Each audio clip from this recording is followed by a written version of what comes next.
احمد بھائی نے سوال کیا ہے کہ وہ جو آپ نے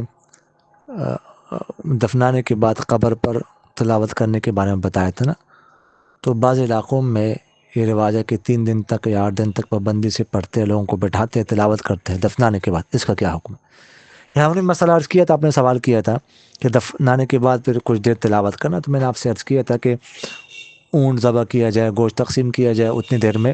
اور میں نے آپ سے یہ بھی عرض کیا تھا کہ یہ حضرت عمرو بن العاص رضی اللہ عنہ کا اپنا قول ہے، کسی حدیث میں نہیں ہے. تو اس طرح کوئی خاص متعین وقت متعین کرنا 3 دن تک، 8 دن تک، ہفتے تک، اور پابندی کے ساتھ اس کو بٹھانا، اس کو لازم سمجھنا، کوئی نہ بیٹھے تو اس میں تانو تشنیع کرنا، یہ جائز نہیں، ناجائز. تو اس طرح تو بالکل نہیں کرنا چاہیے.